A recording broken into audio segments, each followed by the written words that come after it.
Bus window seat ಸಿಕ್ಕಿತಂದು ಎಷ್ಟು ಖುಷಿ ಆಗ್ಬಿಟ್ಟಿದೆ ನಾನು. ಆದ್ರೆ ಏನ್ ಮಾಡ್ಲಿ, ತಲಿ ಕೆಟ್ಟ ನೋಸಾತೈತಿ. ಇವ್ನಂದ್ರು ಇಷ್ಟು ವಟ ವಟ ವಟ ಹಚ್ಚಾರಲ್ಲ, ನಂದು ಫುಲ್ ಜರ್ನಿನೇ ಹಾಳು ಮಾಡ್ಲಿಕತ್ತಾರ. ಮಾತಾಡ್ಬೇಡ ಅಂತ ಅನ್ನಂಗಿಲ್ಲ, ಇಷ್ಟು ಜೋರಿ ಅವ್ನ್ ಮಾತಾಡ್ತಾನ. ಅಲ್ಲ ಇವ್ರಿಗೆ ಸ್ವಲ್ಪ ಹಿಂಗ ಅನ್ಸಲ್ಲೇನ, ಬಾಜು ಕೂತಾರ ಅವ್ರು ಕೇಳಿಸ್ಕೊಂಡ್ರೆ ಏನ್ ಅನಸ್ತೈತಿ ಇವ್ರಿಗೆ, ಇವ್ರ ಪರ್ಸನಲ್ ಲೈಫ್ ಬಗ್ಗೆ ಅಂತ ಖಬರ್ ಹಾರಿ ಮಾತಾಡ್ಲಿಕತ್ತಾರ.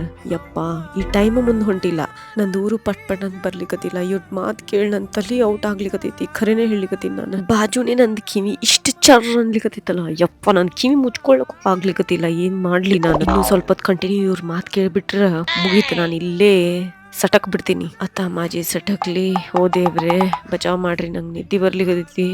ಆದ್ರೆ ಏನ್ ಮಾಡ್ಲಿ, ಥೂ, ಈ ಮಾತಂತ್ರು ಮುಗಿಲಿಕತ್ತೇ ಇಲ್ಲ. ವಟ್ ವಟ್ ವಟ್ ವಟ್ ವಟ್ ವಟ್ ಯಪ್ಪ.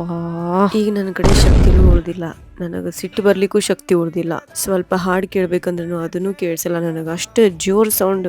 ಅಯ್ಯೋ, ಇಷ್ಟು ಜೋರ್ ಯಾರು ಮಾತಾಡ್ತಾರ ದೇವ್ರೆ, ನಂಗೆ ಬಚಾವ್ ಮಾಡ್ರಿ ಯಾರಾದ್ರೂ. ವಿಂಡೋ ಸೀಟ್ ಸಿಕ್ಕಿದ್ರು ನನ್ನ ಜರ್ನಿ ಈ ತರ ಸುಖಕರವಾಗಿರತ್ತಂತ ನಾನು ಯಾವತ್ತೂ ಅನ್ಕೊಂಡಿರ್ಲಿಲ್ಲ. ಬೆಳಗಾವಿದಿಂದ ಬಿಜಾಪುರ್ ಬರಬೇಕಾದ್ರೆ ಆಗಿರೋ ಒಂದು ಘಟನೆ.